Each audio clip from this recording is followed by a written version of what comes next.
You're listening to Podketeers. Welcome to episode 458 of Podketeers.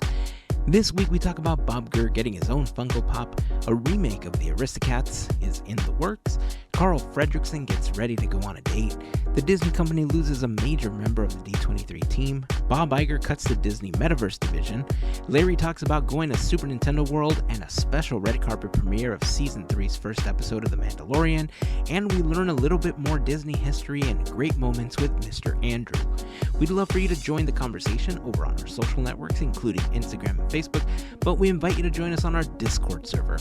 Joining the community is super simple. Just head on over to podketeers.com/links and click on the Discord button to join the community.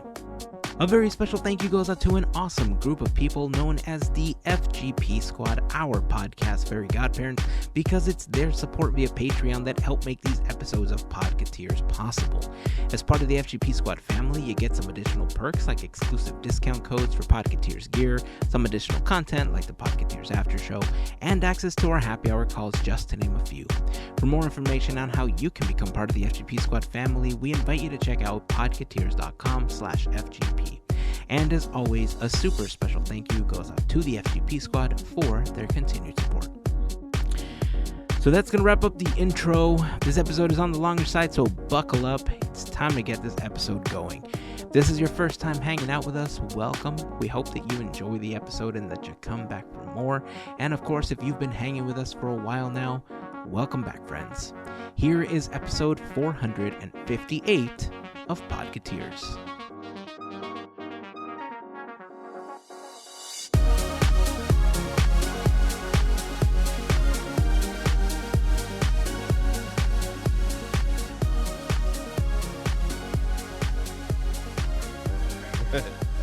Pop goes the music, goes the music, go pop. Oh man, you're taking it back to the old school. Mm-hmm. I'm an old school. Gotta know the Who's so crowd. cool? Dang. It gotta be Want to get classic. down? Let me show you the way. Well, there it is. I don't know if I should actually say this. I had a coworker, Uh-oh. whoop, there it is. He'd always go, poop, there it is. that's the, that's the band joke. Do a little squat, and then you point, and there it is. Poop, there it is. Yes. Poop, the, there. The family joke is out. Already the- starting off with the 5-year-old humor. This is the Yep. minivan potty humor. Poop, there it Yes. is. You know what? I gotta, I don't know. I'm 7 gotta years old at heart, I kick- guess. I don't know. kicking Oh, it we off all early are. today. You got to use the potty? No. that might be a record though, because usually we go in 15-20 minutes before any of those begin Before to that creep joke. up. Before I start saying poop, yeah, but we were doing, Yeah. we were having a fun time before we hit record, so I That's think true. we got So we got a head little, start, right? Yep. We had a head start. Yeah, in my head though, I wasn't singing what Larry was singing when we first started recording, because in my head, all I kept thinking was, "Looks like we made it." Oh, Thinking yeah. about Bob Gurr and his Funko, because yeah. WonderCon happened this last weekend, and the news broke that Bob Gurr was getting an official Funko Pop. And, everybody in many industries is always itching to get that action figure in any shape, way, or form, right? Because if you're in a film, awesome. If you get some award, awesome. But you get an action figure, and you are solid because you are breaking boundaries from adults to children to collectors, like everywhere, right?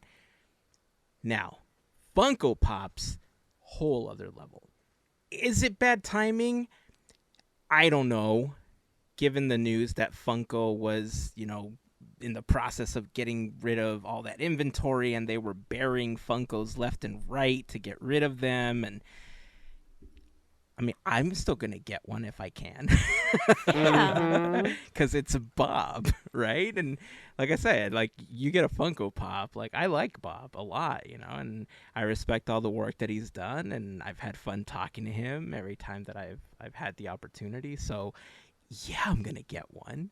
But, yeah, that was a fun announcement. Well, this also leads to the question, who's next? Who do you want next? What Imagineer, if there's an Imagineer series, The Who stash. do you want? Joe. No, I was gonna say I Joe kn- Rody. I know who I want. I want the stash. I want course. Tony. Yeah. That's who I want. Imagine Tony a big old Baxter. Funko bobblehead with like a big old stash on the front. Just a bobble stash. Ah, Yeah. bobble stash. The head would be stays, the mustache moves around. I have to say though, Mel, I like the idea of having Rhodey as a Funko. Yeah, Big he's gonna ol' have, like, earring. the dangle earring. It's like, the big old earring is like half the Funko on the side. And his shirt's gonna be like good style. And then he could be surrounded by style artifacts. down. There you go. We'll put him in a Jeep or something. Oh man. Then it's That would Put Tony in awesome. it. You put Tony in a Jeep too. Why not? He's got a Yeah, Jeep. he has his own. Put everybody in a Jeep. Bob in Everybody a Jeep. gets a Jeep. Everybody should have a You know what? They should put Bob in an Autopia car and then put They go So ahead, it's funny Hazel. you mentioned that because Yes. the idea of Bob having a Funko leaked several months ago, and so Oh, there wow. was all this like buzz in different little pockets of the Disney community because the images of Bob Gurr in a Matterhorn bobsled in Funko form appeared, right? So it must have been like a prototype or something, and I remember thinking like, damn, if that's real, like I need this, right? Like I've seen, different toys and different things that Bob has, and he sells like through his manager and like through the company that he works with and stuff like that. He's got all sorts of collectibles and everything, but like a Funko Bob Gurr like in the Matterhorn bobsled would be super dope. And then like the one that they announced at WonderCon is a simple Funko. And I don't know if that's like a cost thing on Funko's behalf because of the trouble that they're going through right now, or if it was like a conscious move overall with all the parties involved where they said, nah, like we just want a standard Bob Funko. We don't want him inside of the Matterhorn bobsled or anything like that. I'd be interested to know what the story is behind it. But if they did that, like Disney marketing, listen, an Imagineer line of Funkos, starting with the 9 Old Men, starting maybe with all the original Imagineers at Wet Enterprises. Give us our Mark Davises, give us our Alices, give us our Exitensios, give us our Rolly Crump. What a great way to honor Rolly's memory than by giving him a Funko Pop, right? Oh, yeah. So, and then you start bringing in the stash and you start bringing in Rhodey, and we start talking about like all the newer ones, like Kim Irvine Funko or something. Like, I don't know, For but I reals. think if we do like legacy, like imagine Sherman Brothers Funko Pops. Mary Blair. Yeah. Right? So Yeah. cool. Come on now. That'd be cool. All right, Disney, again, you don't even need to cut us a profit. Just send us each one of the Funkos that you release for each Imagineer. There you go. I'm Now for it. I like it. For non-Disney people, if you have these on your shelf and it's just like a shelf of nondescript people, it's just like here's a man with a mustache and here's another man with a mustache and here's a lady in a nice dress, and I'm like, who are these people? Oh, you don't understand. This is a very important mustache to this man. Everybody just in a suit Legendary. or whatever. It's like the most boring looking shelf, but we know. Uh-huh. We know If you who they know, are. you know. Yeah.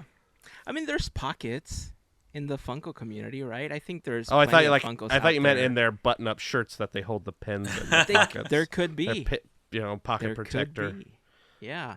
Mark Davis, I'm there's- sure, had one of those. Yeah.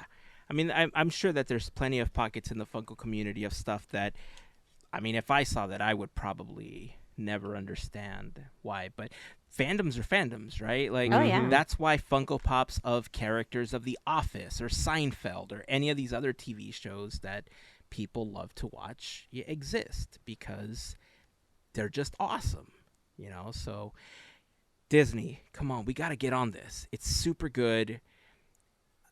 I don't. Can we pitch this to somebody if Disney doesn't? Yeah. I mean, I don't know. I mean, you don't technically have to. They're just people. You just need to get the life rights from, I guess, the people, the families. You don't have to technically go through Disney. because maybe that's why they didn't do the Matterhorn Ooh. thing. Maybe they didn't they weren't doing it through Disney, and it's just like they just contacted Bob Gurr, so the Funko might not have Disney branding on it. It probably will, but that could be a reason why that it's not in a bobsled, because they are not partnering with Disney, and it's just like as a person, the Bob Gurr series or something. Like, I don't know what, all of them have series. That makes me sad because some of us have the Funko of Harold in the bobsled. And if we would have had the one with Bob in a bobsled. Yeah, there we go. So many Bobs. To have that matching on a shelf would be epic. So that's makes me sad that's not going to happen. Yeah, we already have all the vehicles exist. I mean, we have the Jungle Cruise boat and the Indy Jeep, and there's all kinds of the train, the Walt train. Like, you could just stick other people on those. The Doom buggy, you got, all of these exist. So yeah, just stick some people in there. I don't know. Bucket would be fun. Yeah. Yeah. Didn't they make? I'm trying to remember if it was a Disneyland or if it was a Disney World Funko, but didn't they make like a Donald inside of a bobsled, or was that an Expedition Everest? They had a vehicle? Donald bobsled, and then they have the Harold bobsled. But the Donald one was the Expedition Everest one, right? It wasn't. No. The Matterhorn Donald bobsled? one was the original Matterhorn bobsled. Oh, it was. Okay. Yeah, the Harold one is like the newer style bobsleds with the 2 seats or 3 seats or whatever. But yeah, the Donald one, I'm like 90% sure is just a original bobsled. I'll look it up right now. But yeah, it was Donald in a bobsled. Because he had like a little, if I'm remembering right, he had like a little German like green hat on or something. Yeah. So that It wouldn't looked be, fun. Yeah, that series I think I really liked. That one had different characters and different vehicles, and that one I really enjoyed. So maybe that's why they also didn't do this it. was the Disneyland Resort's 60th anniversary Funko, 65th anniversary Funko. So they had Donald in a green bobsled. It actually does look identical to the mold of the Harold one. It's just painted differently. Different head, maybe. Yeah, I mean the Donald figure itself inside is different. Like it has different arms and everything, but the bobsled and like the track with the snow and everything is identical to the one with the Yeti. Gotcha. All right. Well, Disney, here you go. A line of Imagineer Funkos. We have a Walt Funko. Let's not. Why can't we continue it? Let's do a Roy. Let's do a Lillian. The Imagineers. Come on. Let's do this. I want to start my collection. Hey, speaking of collecting, there's a couple things I want to bring up later in the episode, but there's tons of things I want to talk about. I don't know how we're going to get to everything this in this episode, but Larry did a whole bunch of fun stuff that I want to get to because you were in Hollywood for the Mandalorian premiere. You did Super Nintendo World. You went back to Toontown now that it's all been open. Now some stuff to say about that as well. So where do we start? Should we start with the movie news that came out? Should we just kind of briefly touch on that? Because we got some teaser images. Sure. I guess we can give our thoughts on that. So let's start there. First bit of news coming out was that it looks like we're getting a live action Aristocats. Our friends over at the Diz Insider posted an image announcing it, saying that Questlove of The Roots is going to be directing this film. Your thoughts on Questlove directing a live action Aristocats? I'm excited because it's gonna be fun. If you're familiar with the film, there's a lot of music, there's a lot of action, there's a little bit of story and whatnot, but I'm a little worried. I'm a little worried about how this is gonna happen. If it's actually CGI and excuse me, live and hybrid. So this is gonna be something different. I'm curious because we've seen Lion King, we've seen The Little Mermaid, and hopefully it's not like The Little Mermaid with the cute little cats and stuff. Like, keep them cute. Don't give us flounder. That's my one Oh little yeah. worry. That's it. But I'm actually excited for the music and for the style. So I know it's gonna be really cool. I'm just like, please don't give us flounder and scuttle, and please don't. But um, yeah, it seems like it's gonna be fun. Am I gonna go see it in theaters? Probably not. I don't know if it's going to be in theaters. I should have read that first. I But think it's a Disney Plus, if I'm not mistaken, but okay, not 100%. I want to makes say I sense. saw that. No, it makes sense. Yeah, and then it's weird how last week we were talking about Bobby was saying like, "Hey, we're gonna do something new. We're gonna let's," and this isn't talk with Marvel, and how things are supposed to be different, isn't this and that, but we're gonna get Toy Story again and Frozen. So it's kind of like, well, are we going to keep going with the live action stuff, or are we going to do originals, or what's happening? Because we're kind of getting mixed messages, and you're kind of mixing with our emotions. Like, why? Let's stick to one route. Let's go for it. Full speed. I don't know what's going on up there. Like, someone, can we be flies on the wall? Because I like to know what was the thought process into choosing this film. I'm just so curious. Yeah, I don't know. It seems like it's uh in line with remaking everything. I mean, it seems along the line of like the Lady and the Tramp that they Mm-hmm. did for Disney Plus. If it looks like Lady and the Tramp, then I'll be happy. Um, and I think Questlove, especially with the music in the movie, everybody wants to be a cat specifically. Um, Questlove is a music producer, drummer, the Roots, yada yada yada. So I can see why he's drawn to this piece, and maybe he had the idea and went to Disney. Who knows? And Yeah. it's in early development, it seems, right now, and I cannot find actually if it's going to be Disney Plus or not. So I guess I just made that up in my mind. But either way, I I watch them all. I watch all these remakes. It's whatever. It's not like I'm not gonna watch it. If it'll be on Disney Plus eventually, and I'll eventually watch it. Yeah. So it's a waiting game. I still haven't seen Ant-Man. I still haven't seen Avatar 2. So I've been late. I've been busy. I'm gonna go to the movies. So I don't know. I think it'll be good. I will have to wait more and see what the casting is, and who's going to be playing, Thomas O'Malley, and who's going to be playing the kittens, and who's going to be playing Scat Cat and everybody. So,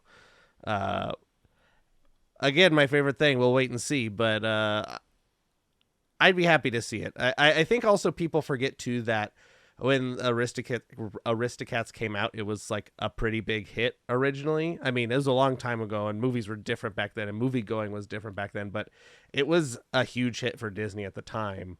So I guess they're hoping that happens again. I think for me, it's like when you guys shared the information with me, I was like, I immediately went to IMDb to be like, what has he done in the past as like a producer? Because this has got to be coming from somewhere. And I mean, the musical part of it spoke to me pretty like clearly about how his music ties to it. And I think you nailed it right now, Andrew and Melissa. You're kind of in this first part, like what I just said. Wait, where are we going with this? So that's what made me look to like IMDb for him. And then for Andrew, it's like, well, I get the vibe with everybody wants to be a cat. I mean, everybody loves that song. So my thing is, he's got so much hip hop background. So I feel like if this is anything, I'm hoping he sprinkles that into the movie of making hip hop cool again. Because you talk about callbacks of like older movies to nostalgia of like the 90s kids that grew up in that period. Hip hop was the thing. And so if you could like bring that and it be like still like something where it's fun jazz hip hop still integratable into a Disney movie, because it's gonna be on Disney Plus. So I feel like if he's given the right freedom, then I feel good about it, because he does technically have like 11 credits as a producer, an executive producer, and then he's got still like 4 upcoming. So he's done this before as a producer. Now, you know, in the role he's in now, this might be a lot more than he's ever done, but his musical talent's a good fit for doing this movie, I think. If you ask me, at least trying it. I'll take this. I'll set the bar here. As long as it's not like the live action Cats play, I'm happy. I'll take that. That's where my bar's at. Yeah, I think you hit on a lot of the things that I wanted to touch on, Larry. So Questlove is insanely talented, right? Musically, artistically. Right now, he's getting a lot of really great publicity for Summer of Soul, which is a documentary that's, I think, on Hulu right now. Especially with the Disney connection to Hulu, I think that's part of where the talks may have started. But for me, like so there was the biggest thing that I worried about was like you're comparing it to Cats, right? But we already have one up because James Corden's not going to be in it, right? So well, we don't know that yet. We don't know yet. No, trust It me. hasn't been done. cast. Don't jinx He it. could still James ruin Corden it. will not be in it. So as long as that remains true, we're good, man. We're solid. Have you ever seen the Roots perform? Yeah. Like do any performances?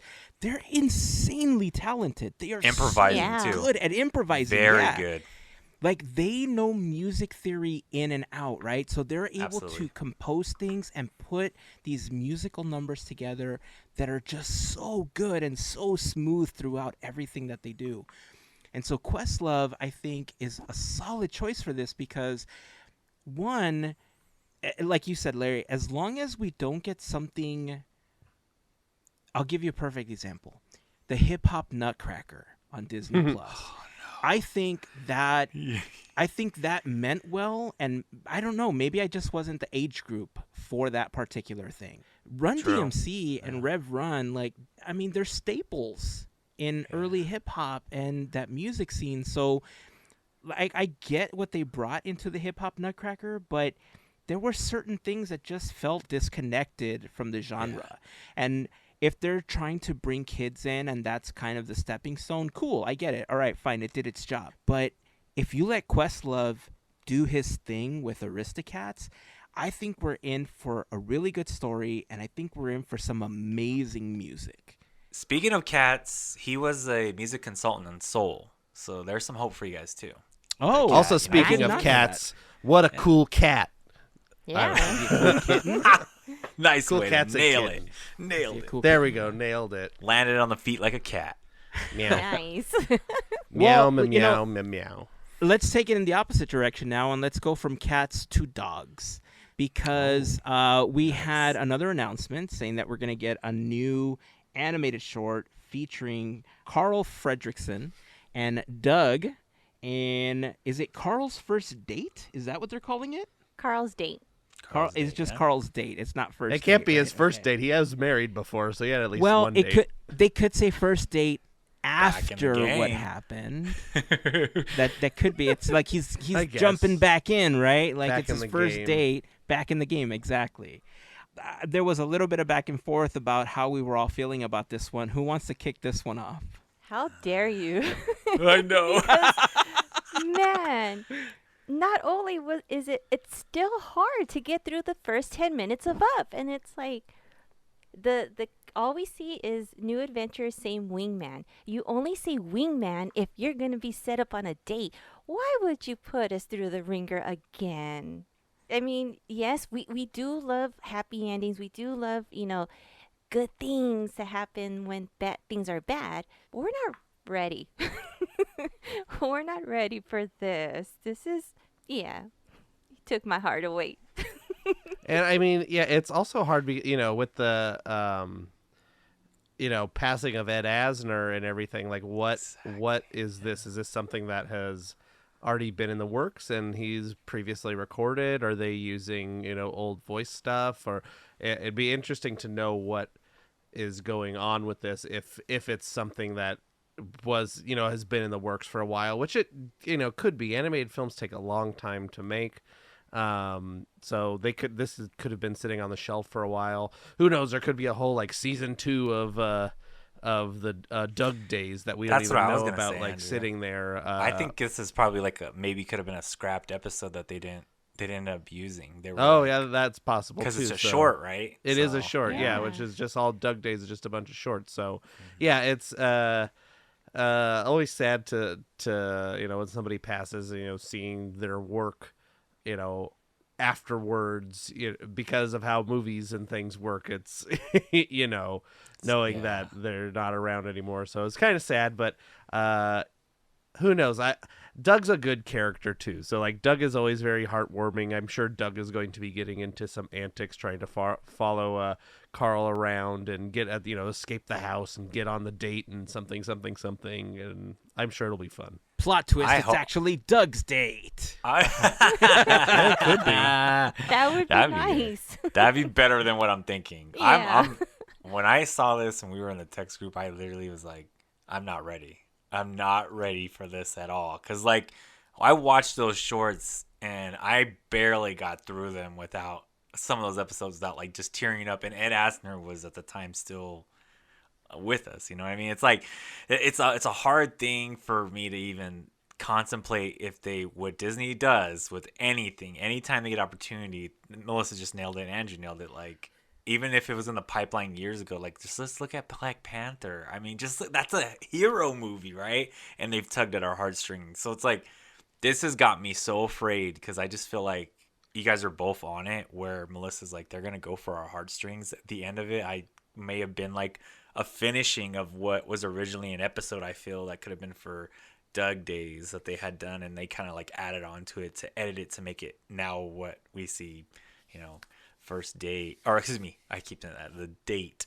I don't know. I'm worried. I might not watch this until you guys all prep me. And then, like I said, if there's a day like I get home and work like sucked, this is the only time I'm going to watch it. So then I could just cry immediately when I'm done. And all the emotion comes out. Done. I've been trying to approach this from different places. So Pixar did confirm that this is Ed Asner's final performance. And it is... Doug Days was a spin-off of Up, and this is a spin-off of Doug Days. I think we all are going to approach it, although similar, we may have like aspects of our life that might make us connect with it in a different fashion, right? And what I tried to do was I tried to put myself in the shoes of somebody that would be in that situation, seeing one of their elders, be alone after the passing of their partner. And I feel like I know people that they themselves like pushed their fathers or mothers or grandparents to go out and date and to meet other people because they're just lonely that they lost the person that they loved and that they were with for so long.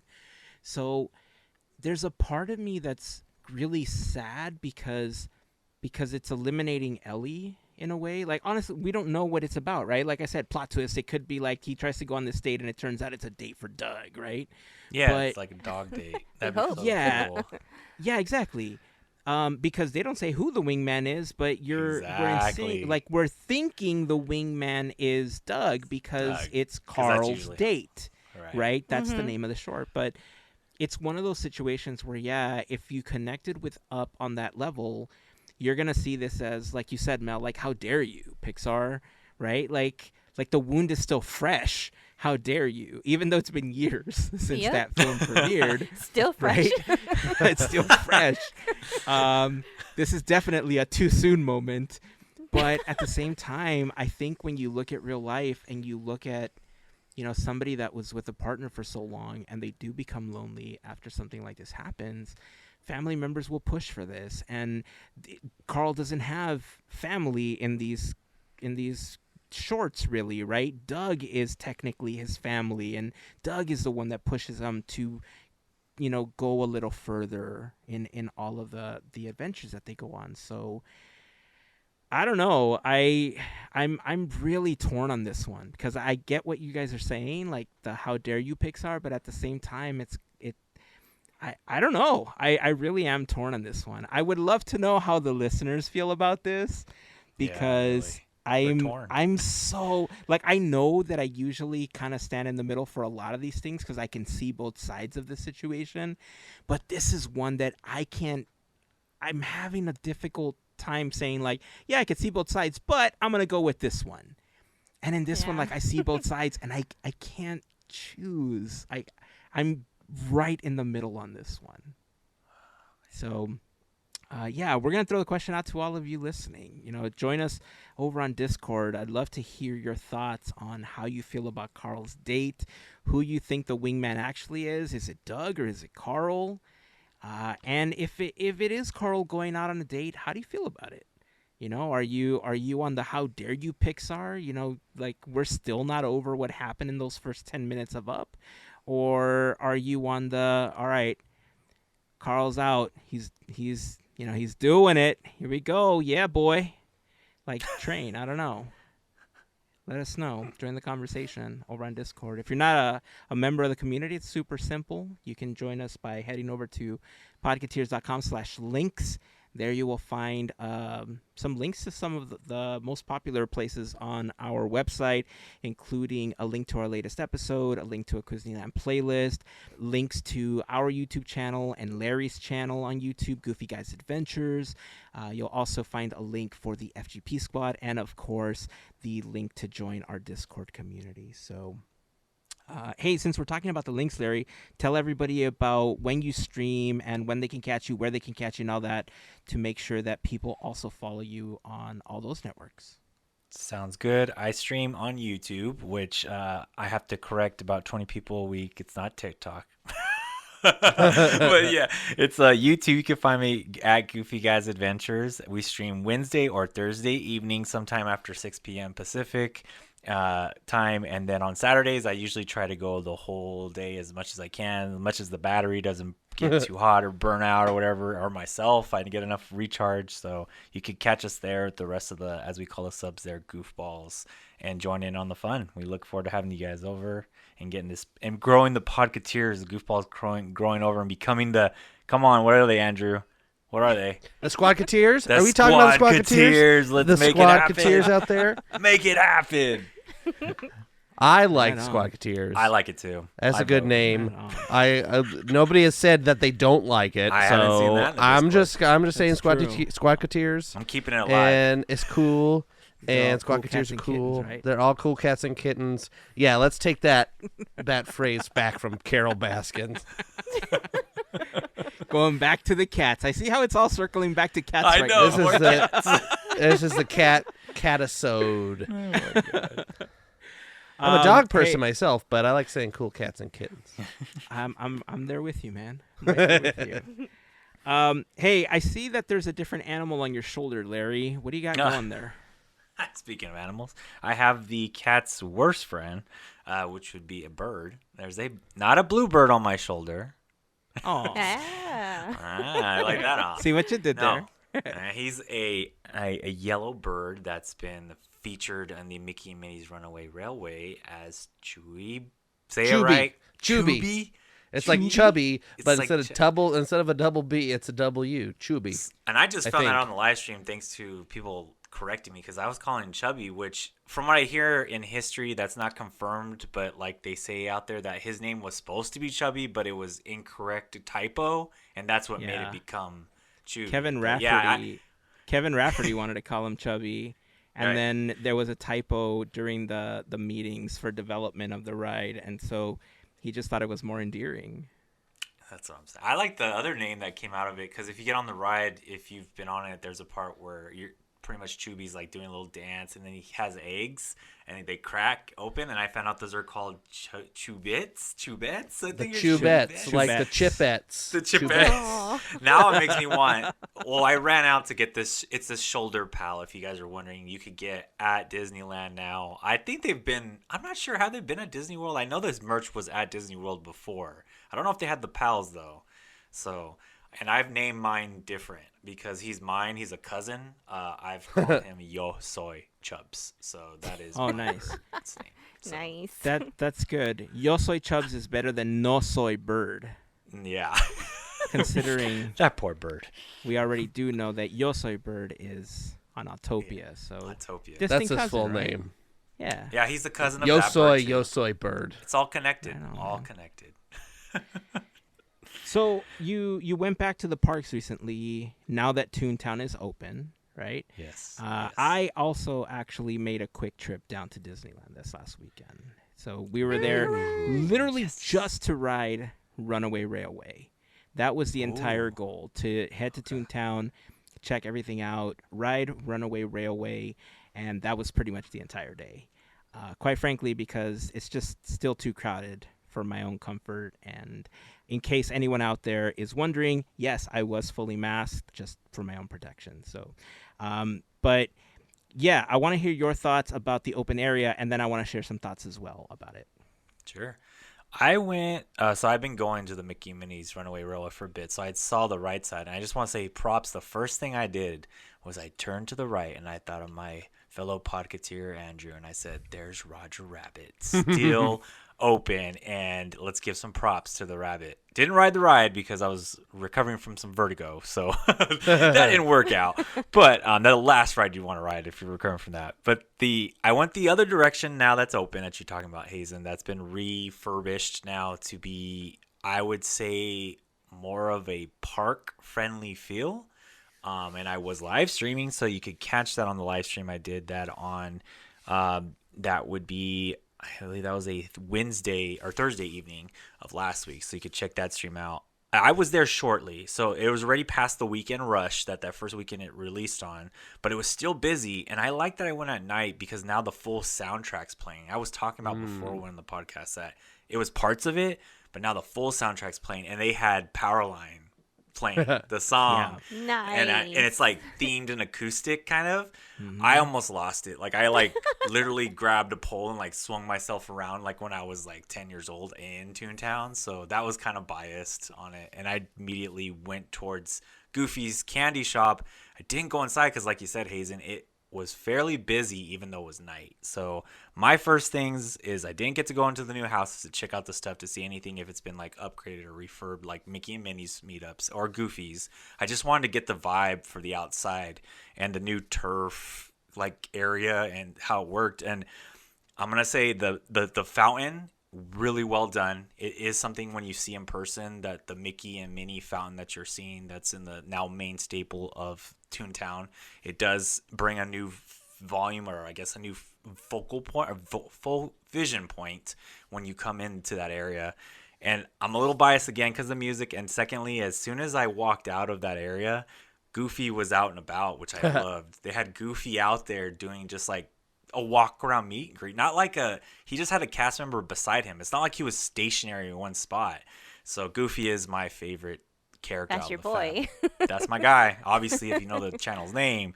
So he stopped, we talked, we caught up about our long lost brotherhood, did our usual, pleasantries, said he's busy, quick give a high five, kisses, because brotherly love. And then on the way he went. But that was cool because I thought, I don't even remember being a kid. I mean, I only went a few times because I was in Northern California when Toontown originally opened. So I came twice when it was fairly new. I don't even remember the characters being around back then out in the areas that they are. So I would say congestion-wise, not so great, but I could see now what Disney's thinking about this trying to be an escape from the rest of the park, where you could still make this like an area to just go and kind of like hang out yet / like it reminds me kind of like there's attractions here and there's Disney. It reminds me of like when you go to a shopping center. This is not downgrading. It's just like, how there's like those outdoor like eating seating areas like when you go out to go to those. It feels a lot like that, but if Disney put their touch on it. The only thing we got to see is how hot is it going to be in the summer? Because that place used to be blazing hot in the summer back in the day. So that's my only caveat. But the vibes felt really good, especially at night. And I'll second that we were there middle of the day-ish, I think, because we showed up to the park about 11 o'clock or so. We ended up leaving by like 2. And I remember walking into Toontown prior to this and thinking, like, there's like it did what it was supposed to, right? It was supposed to feel chaotic, and it was supposed to feel Roger Rabbity, like this cartoony place where like anything zany could happen, right? Yeah. And it felt opposite to that, and the soundtrack had a huge like part to do with that. Like the acoustic spin that they had on certain things was fantastic. I did get an opportunity to hear when they were doing the song from a Goofy movie, the Powerline song, and then the Spectrum song comes on, the Professor, the Von Drake one, and I was like, Nice. what? Pretty cool. I was like, okay, all right, like this is a good soundtrack. Now they do have a soundtrack for Mickey's Toontown. I hope that they end up releasing the same way that they did like Minnie's Lo-Fi and stuff like that on the different music services. I really hope that they release the soundtrack, because if you want study music, like all the songs hit Absolutely. on such an agree. amazing level. And I was hearing them with a bunch of people surrounding me, and the yelling and the screaming of the kids. The new fountain, that you were saying, the new centerpiece of the park or the section as you like come into the land. It's a beautiful fountain. It's like Mickey and Minnie with all these flowers all over it. I got a few pictures and a couple of short video clips to post. But yeah, the entire area, I feel like it could potentially be less hot now because there's so much more grass. Okay. And my biggest problem is one that I think we've talked about in the past, and we even addressed in like Armchair Imagineering episodes, and that's the idea that we get that this is supposed to be a place where kids can come and play and give adults a chance to just kind of unwind for a little bit. But the bottleneck is that there is only one entrance to Toontown. Them not adding a second entrance that leads like to the outer skirts of Galaxy's Edge or something, or that there isn't a transition into another section of the park, really hurts the area. I think if there was one thing that I personally would have made the call for, is that like it needs another entrance. Otherwise, it still feels a little claustrophobic, especially with some of the new additions. Like, because it's so closed up now, especially as you walk in and you see the fountain and all that stuff. Over on the left, you see the big area where the Roger Fountain used to be, and it's stroller Rest parking in now. It's peace. just basically, yeah. I did salute But the you mayor could of see the Toontown as I went in, so I did salute Roger for you. Oh, you Andrew. did. Thank There it you. is. The mayor of Toontown, man, come on. The rightful mayor of Toontown, Roger. Yeah, Rabbit. exactly. So you see like all the stroller parking, but as you kind of veer towards I'm sorry, on the right you see the stroller parking in front of Roger Rabbit, but as you veer towards the left, it does feel a little closed up and claustrophobic. So there's certain places, depending on the congestion, where it feels like there's way less space than there used to be, instead of it feeling like a more open space than what they were aiming to do. Maybe we were just there at a bad time of day. Maybe there was just a bunch of people there that were trying it out, especially considering that the weather was pretty decent the day that we went. So it could have just been that after all the rain, everybody's like, all right, well, we just want to check this out. We want to see how things are going here. Overall, it looks great. I think they did a good job with the redesign. I really love that fountain that they put in there. And then finally experiencing Runaway Railway. Hot damn. Like, it was one thing to watch it on video, but damn, watching it in person. My wife and my kids had already seen it before, and my wife told me, like, this is, like, it's next level. Right, like I'm paraphrasing, but she's basically like, this, it's next level. And so now I'm like hook, line, and sinker. Like, I adore this ride, because one of the charms to Disney attractions, obviously, is the 3D elements of the dark rides, and how they have, the different characters and the different sets in each of the attractions. And something that you lose when you have fully immersive screen attractions is, you get a lot of a different type of adventure because you can go really in depth with the animations, and you can take your characters wherever you go, and these motion simulators and stuff like that, like Star Tours, or like Universal is known for all of these video things. A lot of attractions that Disney has in parks around the world are similar to this, but you do lose the element of that dark ride almost, because it's a whole different type of attraction. And this marries those two aspects in such a beautiful way. It makes you feel like old school Disney with this awesome technological twist on it.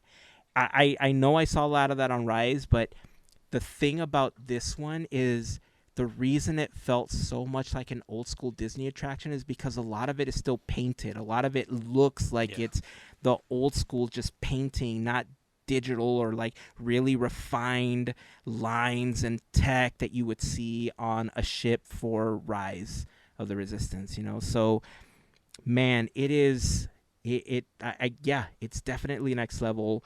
There's one scene where they do put you into a section that you're like, it looks like you're 360 immersed in the attraction. Yeah. And they execute that so well. I'm blown It's almost away. flawless. It is. It's almost flawless. Yeah. Especially They the do transition such a good out. job. It's like, wow. Oh yeah. Yeah. This whole thing is so well thought out. I'm so impressed with this attraction. I enjoyed it so much. If they ever did anything for the Haunted Mansion where they said, yeah, we're going to gut it, we're going to do something cool with it, this is the type of technology I want them to use. I don't want super refined Rise of the Resistance. I want what they did with Runaway Railway to be implemented in the mansion, where I want to be get dancing the aspects. in the room. Yes. Yeah. Oh, yes. Yeah, you know what I mean? Yes. That'd be cool. I'm so on board with this. So everything that everyone has said is absolutely 100% true. I'm just so happy that I got a chance to write it. I felt like a little kid. I'm happy for you, man. Yeah. That's what it's all about. Kid. Really, it was right? great. So, well, there's a couple of other things that we wanted to address that were happening. Do you have anything to wrap up Toontown before we move on, Larry? No, I think if you see something you like in Toontown, get it, because that's the only thing I can tell you. All the merch there is moving very quick. That's the only thing I'd say, because like everything there that I thought would be like, oh, it's okay. No, people definitely are hooking on to the Mickey and Minnie's Runaway merch and whatever picnic item that you want to get if you want to try it. I'll be trying that stuff out in the future when things slow down a little bit more. I did see a ton of people carrying bags of merch that day. And then they were all like in line for this plastic picnic bucket thing, like a picnic basket bucket. Yeah. They like people were just going nuts over it. That definitely merch from that area is going really quickly. Larry's right. There was just bags and bags coming out of that area. Let's see. I wanted to move on to this Bob Iger news that we have been kind of talking about before we move on to a couple other things. But I do want to revisit something that we talked about before. I don't know if it was on the podcast or if it was in our group chat, because we were talking about those Disney 100 medallions. Right. And Larry, you had been trying to get them for us, but you were unsuccessful because the machines were down and stuff and all that. So I got lucky and I was able to get some of the medallions the day that I went. So I was super happy because the two machines that I wanted them from were actually working. Yes. But here are my thoughts on the execution of this. So one, the coins themselves, here, I got this cute little bag for mine. Ooh, microfiber bag, everybody. Yeah. So very official. The medallions themselves are pretty hefty. They're pretty beefy. They have some weight to them. They're really nice. Depending on the design that you get, it's going to have a scene from an attraction or a character. And then on the back, it's going to have the same medallion that they have throughout the park with the fairy circling the Disney 100 Years of Wonder logo that they kind of use on the castle, Downtown Disney, and everything else. From a collector standpoint, it's kind of horrible how they treat these, because it's not pressed. It's not like the pennies. It is just they're tossed into a bay, and they're all kind of stacked on top of each other. And if you've ever been to like a Chuck E. Cheese or a Dave and Buster's, and you've seen one of those arcade machines where you drop a quarter and it's like slowly pushing them forward, and if you put a coin in just the right place, it dumps a whole bunch of coins in front of you. It's a similar concept. So from a finding or getting a coin that's not going to be scratched or scuffed in a way is almost impossible, because they're all just stacked on each other and they're bouncing around against themselves, and they just kind of hit like the way that they drop. So like from a collectible standpoint, I guess the ones that aren't nicked or they aren't damaged in any way will be the most valuable if you want to see them that way. But I think that because they're so readily available, I don't see these becoming like this huge collectible item now.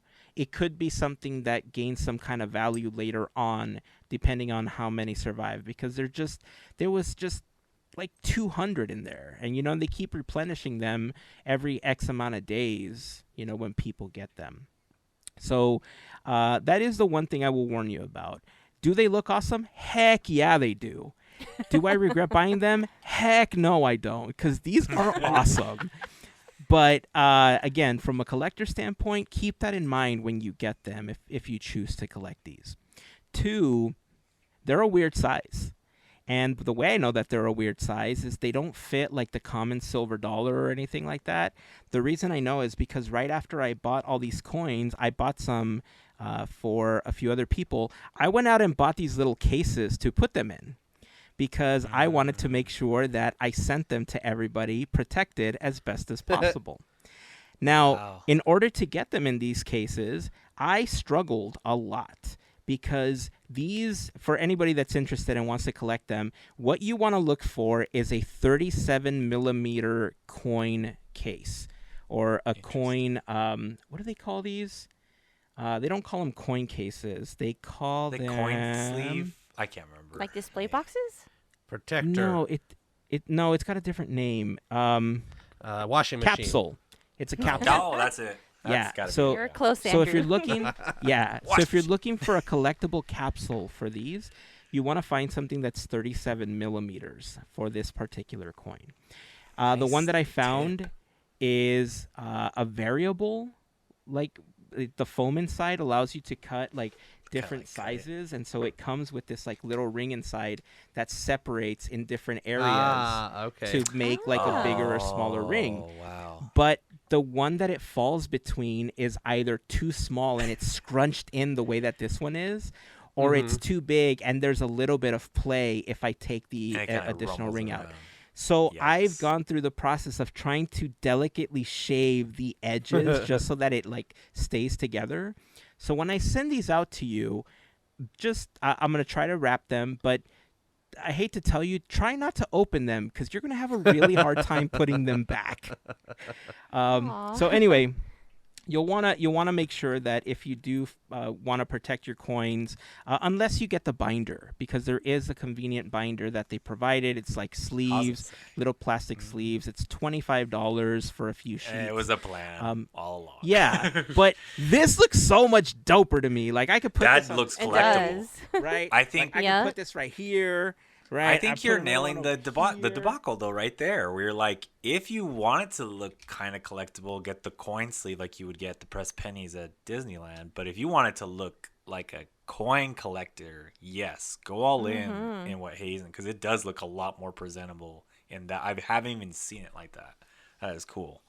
Yeah, I'll post pictures of this on the Discord. So you guys can see what they ended up looking like before I send these all out. But man, I struggled with these. So look, I should have done the smart thing, and I should have opened one and been like, all right, this doesn't fit. Maybe I should remeasure and like send this out. And I thought I was going to be covered because the insides, allow you to put different size coins in here. And I didn't. I just, one after another, I kept damaging one package after another, and the foam inserts are all over the place. And then, like 8 in, I'm like, damn, I'm dumb. I should just send this back and just bought a different size. It would have been so much nicer. I will say that the other ones that I found are not square. It's a round one for the 37 millimeter. and they look okay, but I don't know why I like the square version more. Maybe it's just my personal preference, but anyway, I'll post pictures of these. They're super cool. Like I said, I got the ones from New Orleans Square. It has 2 scenes from Pirates, 2 scenes from Mansion, and then I hopped over to Buena Vista Street, and I got the one with Walt and Mickey, Minnie, Oswald, and Steamboat Willie. Yes. So awesome. I got pretty much all the ones that I wanted to collect. Oh, the other thing about the pricing. So each one is $6. Like we had talked about before, it was going to be 4 for $20. One thing about using a credit card or like your watch or something to pay This is a good tip.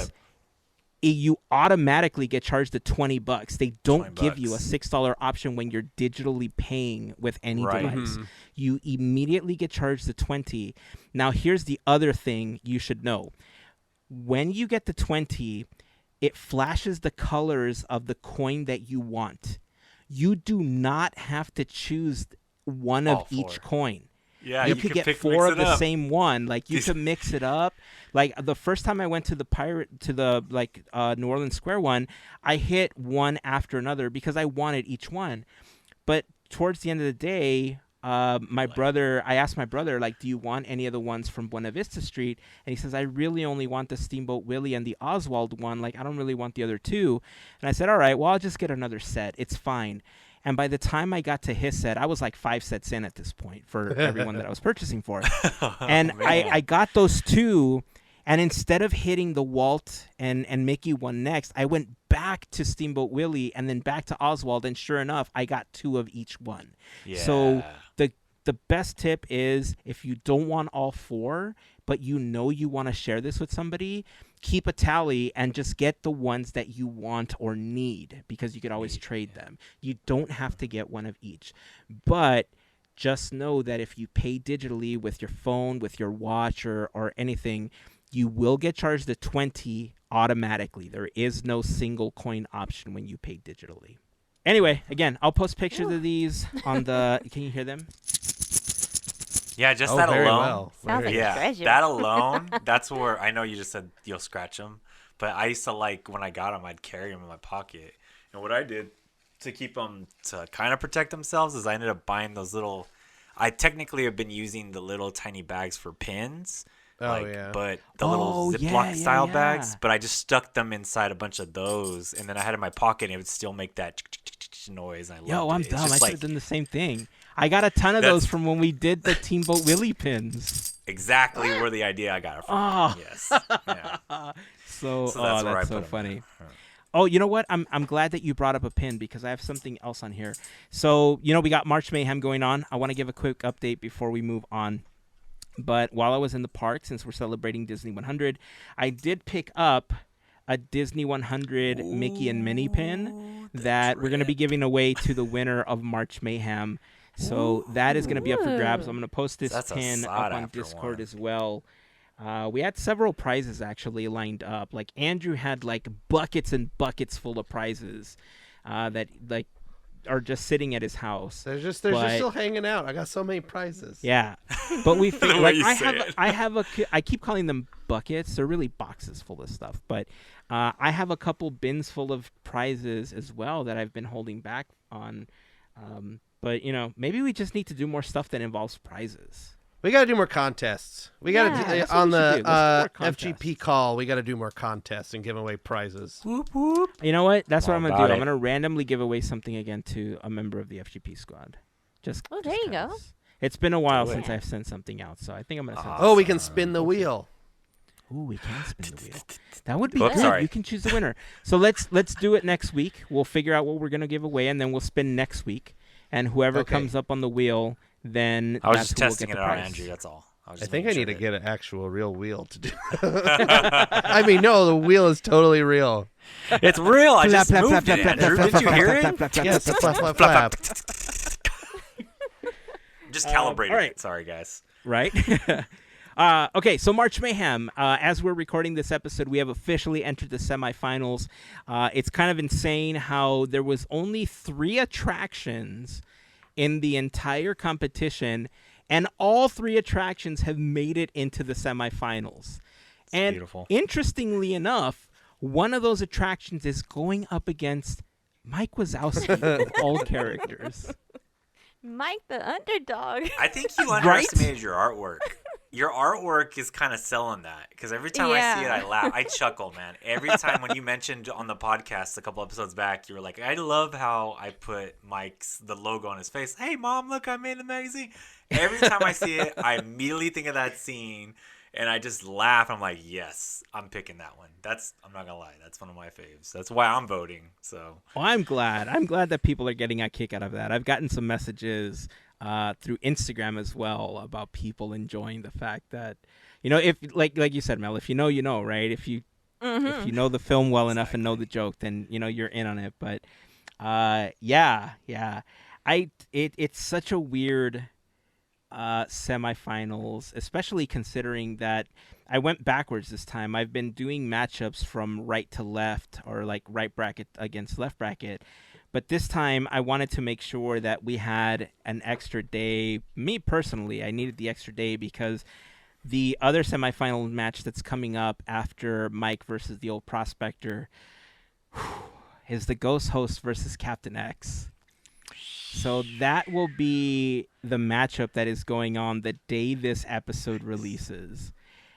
I know who I'm voting for, obviously. I mean, I love pirates, but Haunted Mansion, baby. That's, I'm conflicted. come on. I know there's going to be tons of people that are going to be on the same boat. Like, see, this is exactly what I was talking about earlier. I'm just saying, Hazen, I'm on a boat. That's all I'm going to put it out there. That are on the same dune buggy. Let's go there. There you go. But see, this is what I was talking about earlier, right? That there's like two things I really enjoy, and I'm all like, I don't know, I kind of like both, but this one's easy. I'm going Haunted Mansion, whereas earlier I'm like, I don't know how to feel about Carl. So anyway, it's going to be an interesting championship match, regardless of who makes it through.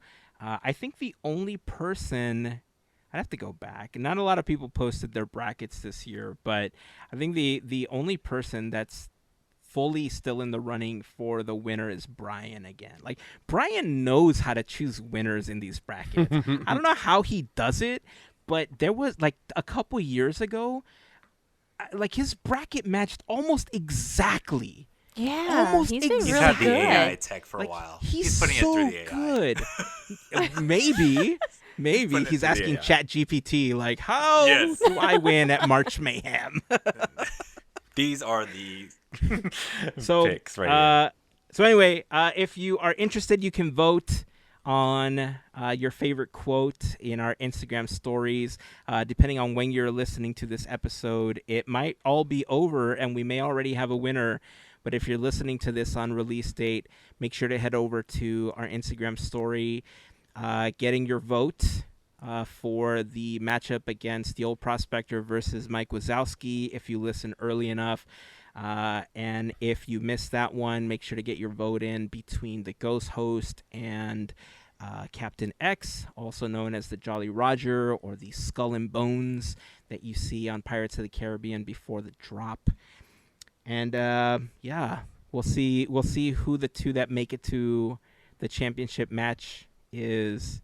Any predictions? I don't want to jinx it. Superstitious. You Yeah, never no, know. I'm not. It's, Fair I'm enough. not. Fair enough. Fair enough. Okay. Let's see. A couple other things Larry had an opportunity to do that I wanted to hear a little bit more about. It seems so fun. One, you went to Super Nintendo World.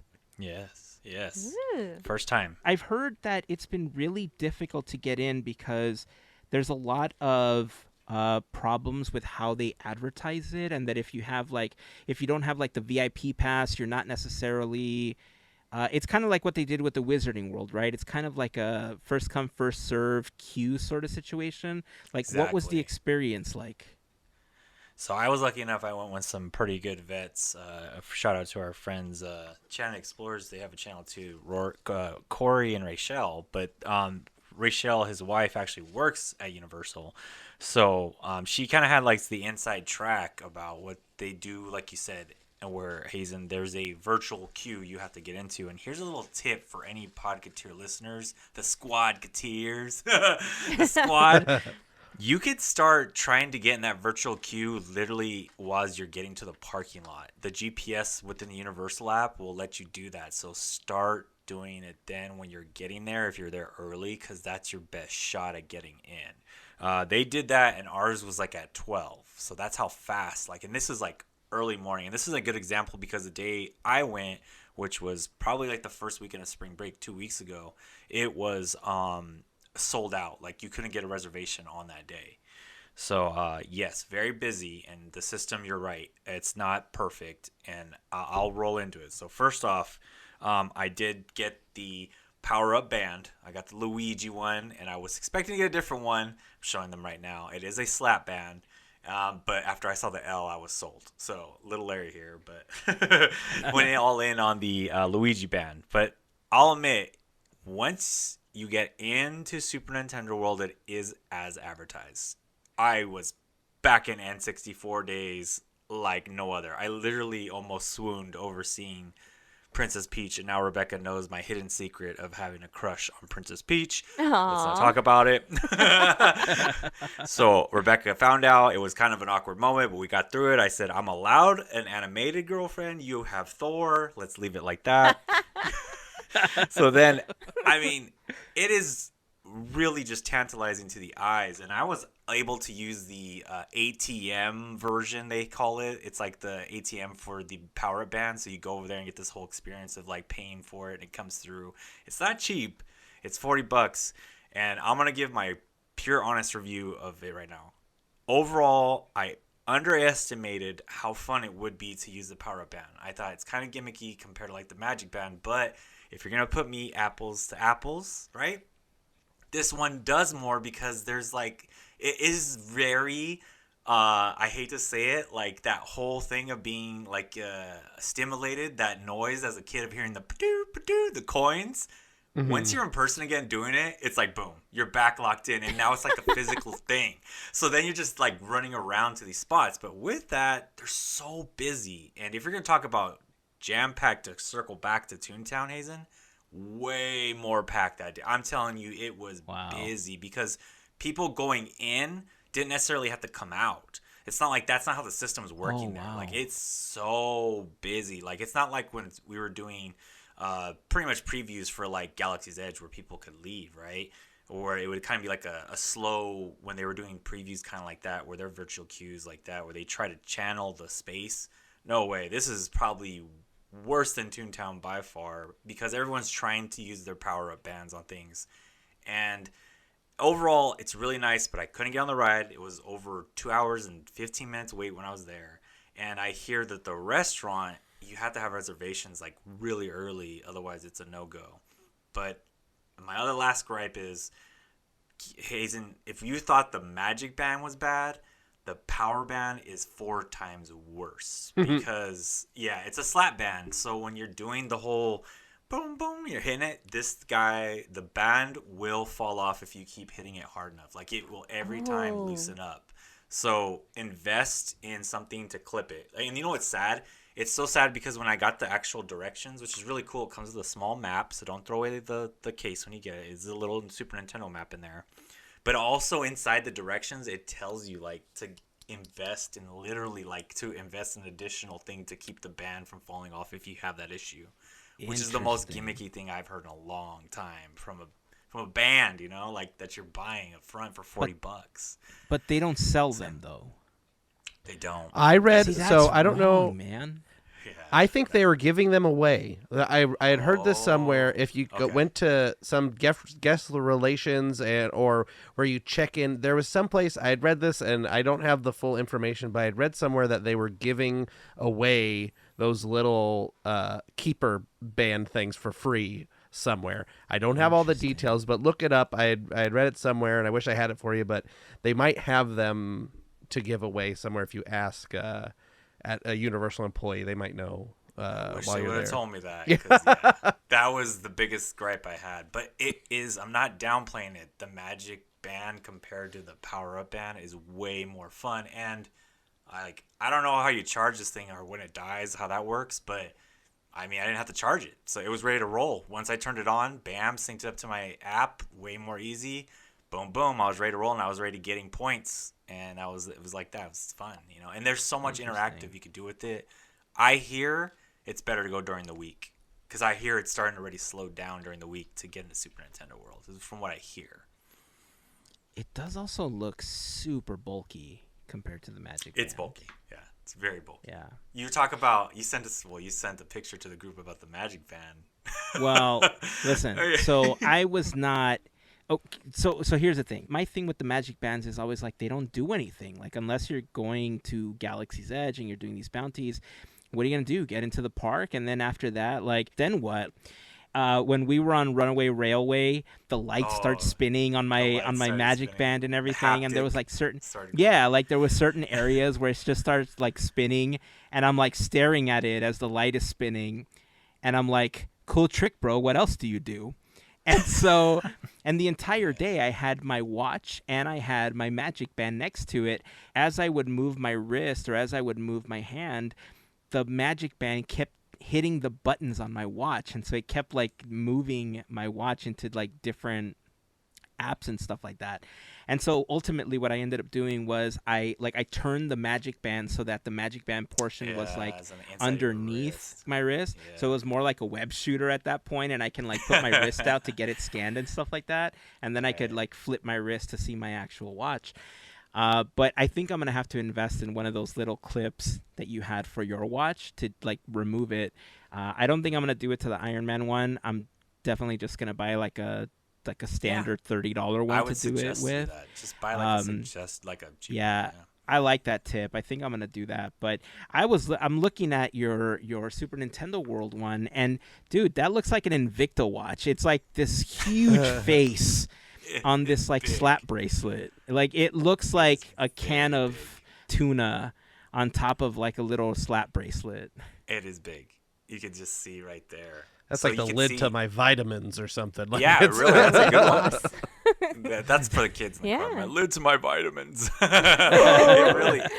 Flintstones vitamins. Thank you very much. Thank you. Good the stuff. gummy ones. We are Flintstones. I'm not lying either. I have Flintstones vitamins in the cabinet. I will go get them. And I'm not judging. That's a good hack for anybody out there too. But yeah, it's definitely something not great. I'm not going to even say. If we're thinking about practicality, it's like they have positives and negatives to each one, so neither one is winning necessarily. They're just used at other parts, You know what I mean? So, but it really, don't get me wrong, it enhances all of Super Nintendo World. And just walking around, even though it was super packed, and when I was there during that day, it was still, it is visually stunning when you see the perspective of everything that you've seen as a kid, and it just becoming this real thing. And I did go through those, on the second level of ends, when you go into the Super Nintendo World, they had like those visual goggles where you could like picture everything, and it shows a video of the actual like VR world kind of setup.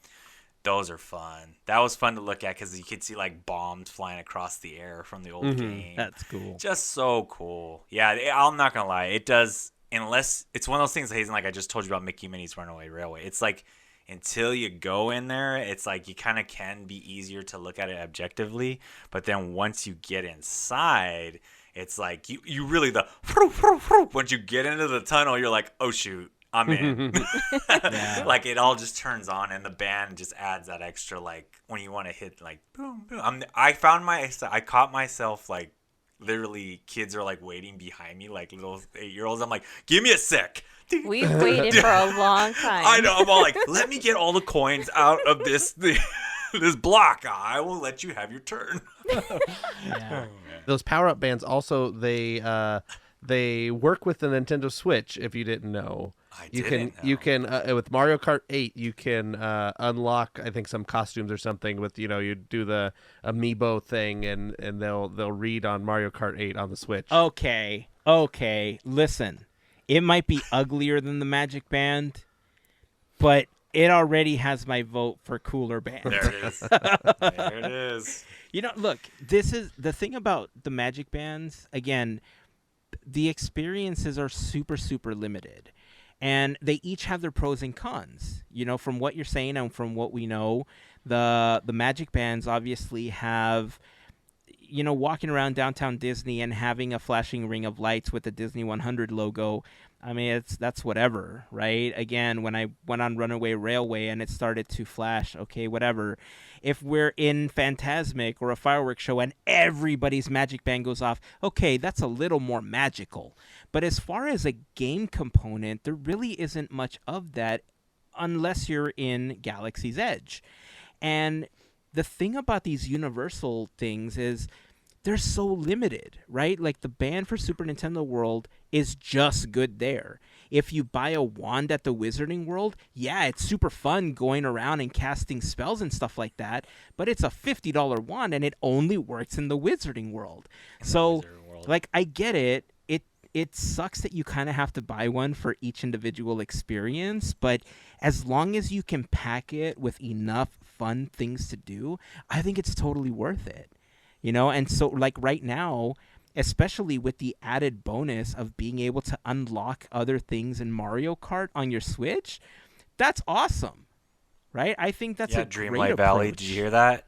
Disney Dreamlight Valley, did you hear that? Right? Use my magic band. Something.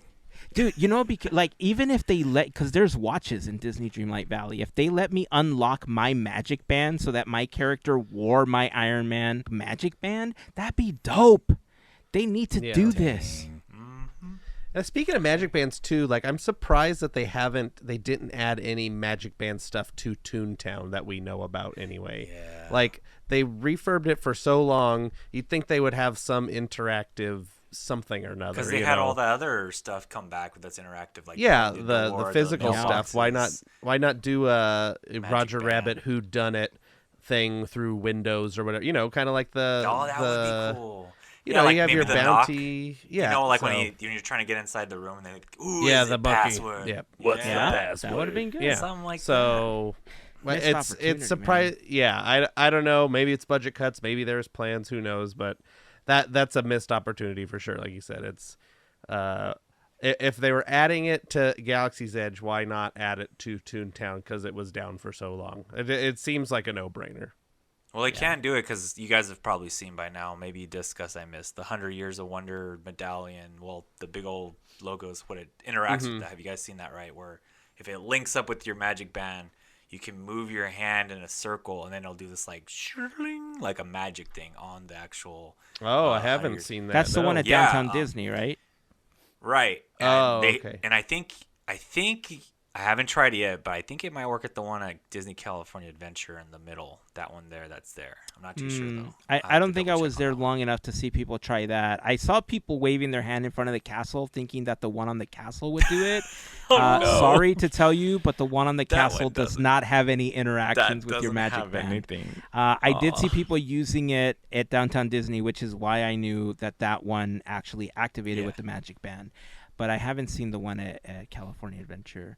I think that's maybe one. But, I'm not for sure on that one, but that's the only one I may have known of. But yeah. Well, I mean, it kind of leads into one of the articles that was in our text chain, and that's that Bob Iger cut the division of the Disney Metaverse that Bob Chapek had set up. There was a lot of talk of Disney entering the Metaverse space, and the Metaverse, I think, has gotten a really bad rap because of Facebook and Meta itself and their horrible practices and, just being Facebook. But I have always seen Disney entering the Metaverse as, honestly, we're kind of there. Because if you think of what you can do with the Magic Band inside of Galaxy's Edge, this is already kind of what we talked about before, where you have an experience with an app or the real world interactions do things as part of a game. So you're already kind of in it. You're just not wearing VR goggles, or you're not doing anything like they used to do at the Void or anything in Downtown Disney. Playing AR games like Pokemon Go, I always thought it would be super fun if you could integrate something like that and catch characters around the park. They're running around different areas and you're trying to catch like Chip and Dale or the fairies or whatever, like whatever characters are just kind of there for the day. And you can make it like rare Pokemon, or you can, going back to Dreamlight Valley, there's certain critters that don't appear every day. Like you have to go on a specific day and time to catch them. I think those would be really fun interactions. I think that's all kind of metaverse, but I think the idea of metaverse has been tarnished by Facebook. And I think that's why we're getting a lot of negative reactions. But I want to know how you all feel about this, because I know that you don't share the same sentiment that I do when it comes to this. I don't know. Who wants to go first? I was go like, first. Andrew's It's the fine. spoken one, I think. It's I don't know if you say it's the time, but I don't know if it's the time for the metaverse. I just don't know if I mean, I can only speak for myself, I guess. I don't think I'm ready for the metaverse. I don't know if, if it's completely like VR, if that's what we're talking about. I don't know if it's like A, affordable enough, B, comfortable enough, C, what do I want to say?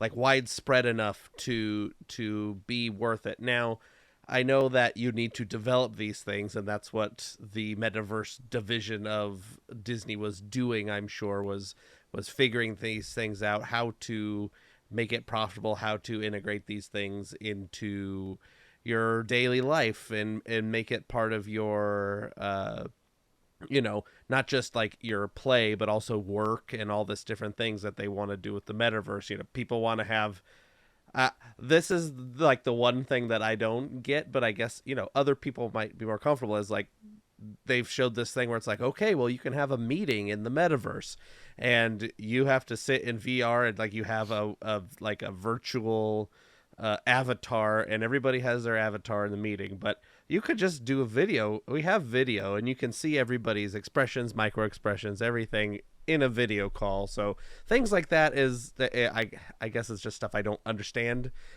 fully why somebody want this. Maybe people that don't want to be on camera want to have a AR avatar, and they don't have to be on camera, but they can be like participating in the meeting or whatever. So I do think that like VR and AR and everything has its place in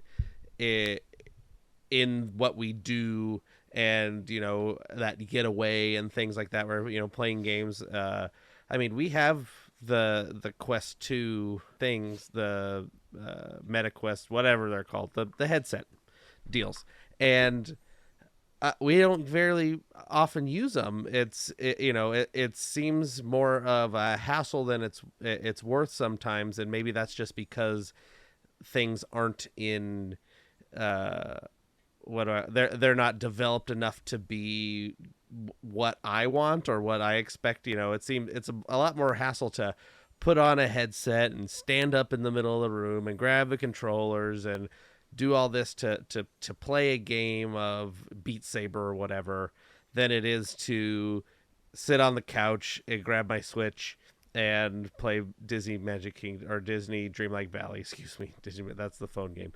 Or just grab my phone and look at whatever, and watch TV. And it's, some people watch TV in their headset, which I think is probably the most uncomfortable thing on the planet. I don't know how you can do that.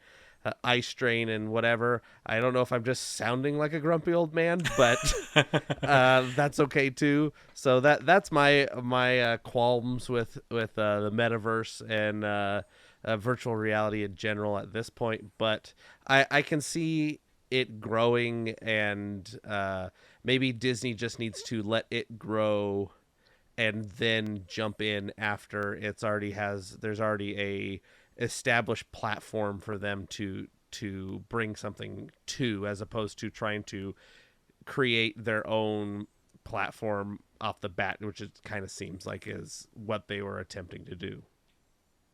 Kind of like what they did with Disney Plus, where they just kind of hopped on existing tech. Yeah, I mean, if it ain't broke, don't fix it. Do the same thing. Broke. That's the problem. Ooh, big broke. Okay, so the idea is there. It's a great idea, but right now it just doesn't. the whole metaverse is just a mess.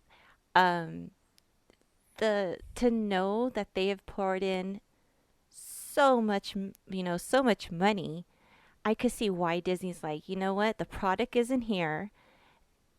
We're actually losing money as well, and as a business standpoint, right now is just not the time for them to do anything. Um, that's what I see, and I believe it's gonna happen. It will. It'll get there. But right now, there's really nothing. It's just um, like the earliest stages of the prototypes, if anything.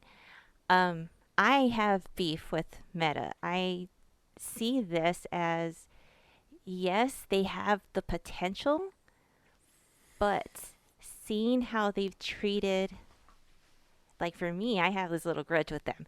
Seeing how they've treated like their social media platforms and pretty much just dumped them on the side to work on something that isn't even producing anything is kind of like, dude, okay, sure, you're talking the talk about the metaverse, but where is it? Whatever's. I will get to that train of enjoyment when it's here. I'm not gonna put my energy towards it. It's like, no, no, no. You guys have messed up in a lot of ways towards many of us. So, just wait. So, Yeah. anyways, that's my little tangent. But I see why Disney pulled away because there's nothing for them to make money off of. A part of me is like, what if they figured out how to do it, how to do this themselves? What if they were to figure out with the new wave of Imagineering that, when we had seen them go to South by Southwest, who knows? I mean, I want to say I would be surprised if Disney pulled something out first before they did. I don't know what the legal like thing would be between them, but we've seen Disney pull so many things out of technology, like how they create these experiences, these so many. I mean, we've seen it from the get go, from the animation, from that, like cells, and of course, what they've done in 100 years. So, I, I kind of want to say that I would not put it past them to even try it themselves. So, possibility is Yeah. still there. I just I am not a fan of Meta at all, really. I'm kind of glad they kind of stepped away from them. Well, and the metaverse versus Meta, the company, are if I'm thinking of this right, they are two separate things. Hazen, Yeah. can you confirm? So it's very confusing because Meta, the company that is the parent company of Facebook, is a different thing than the metaverse, which is supposed to be just kind of like the internet like Yeah. Yeah. thing, So right? I'm glad if you you want to brought explain that it up. more. Yeah, I'm glad you brought that up because that was going to be my rebuttal to what you and Mel were both saying right now. So there was an article last year that I read in Wired that there was a phrase in there that has stuck with me about this whole thing, and it's in their article they said replace the word metaverse with cyberspace in your conversations. And then all of a sudden, it becomes this whole different type of digital world. The reason people have this really horrible interpretation of metaverse is because Facebook, when they rebranded as Meta, after they did all those horrible things and the Cambridge Analytica stuff came out, and they're like, oh no, we got to change our name. Like, we got caught doing something horrible. They tried to capitalize on the metaverse technology and name and everything, and they said we're going to be the first ones to do this. And so it was them trying to commandeer something that already kind of existed. And sadly, the negative connotation of that has kind of stuck, which is how you both feel, because now you negatively connect the metaverse with Meta, the company, right? But it's a concept that's existed for a really long time. So in my head, again, I don't think about this as like something that you need the VR goggles for. Like, I fully agree with you, Andrew, that we are years away from living in the world of Ready Player One, where you put on the goggles and boom, you're in this whole other immersive world, being a hero, trying to find a treasure and all that stuff. But I do think that as part of the Disney Metaverse, and maybe that's the problem, they need to call it something else. We're already kind of there because we're interacting with Magic Bands and the Play app and all these other play things in the parks.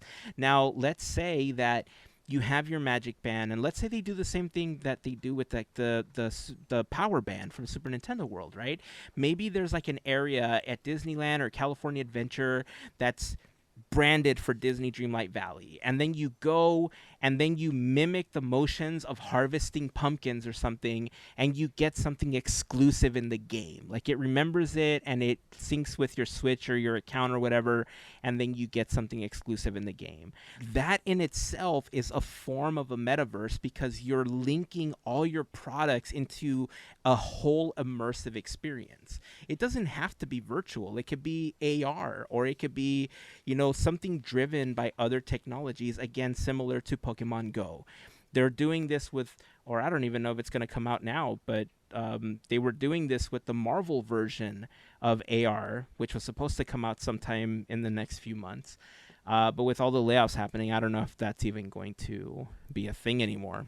But that's how I see it, right? I've done my best to disconnect the possibilities of what we can get with this type of technology and just moved away from the idea that Facebook is even connected with it, because I think there's a lot of cool things that you can do as long as Disney decides to develop it themselves. Yeah, they could piggyback on somebody's existing technology. I just hope that it's not Facebook's. Definitely. And as a matter of fact, it was called Disney Universe. That's what it was called. It wasn't Metaverse. I was going to say they already had something like that, but it was the Disney Universe game. I do think that they have an opportunity here to create a similar type of situation, just not with a set of goggles yet. We're not there yet, so I agree there. Let's see. Sadly, the layouts that Bob Iger had talked about have already begun, and I think that's why we're saying that we don't know what's going to happen with a lot of these things. As we're recording this episode, Andrew found an article that this is kind of surprising actually, because he's such a well-known part of the Disney company, but Jeffrey R. Epstein, not that Jeffrey Epstein, but Jeffrey R. Epstein, he was the VP of Corporate Communications and the spokesperson for the D23 fan club, was let go as part of the first wave of layoffs. This is such a huge surprise because Jeffrey Epstein has been at the forefront of getting the Disney company like on social media and really bringing forth like the communication for D23 and the expo and the events that they do. Didn't he start like the gay days in the park? Yeah, he did. Yeah, in the 90s. Yep. Yeah. So, I mean, he's had a lot of influence in the parks. I'm kind of speechless, actually. Yeah, I think I am too. Like how would I say this? He would be like someone that would be a lifer. Exactly. That's the best way I could describe it. I thought he was going to be a lifer for everything he's done. So yeah, kind of stinks. Well, hopefully it'll be a Bruce Vaughn situation, and they realize the error of their ways and mend things and bring him back, because definitely this is a big loss for the company.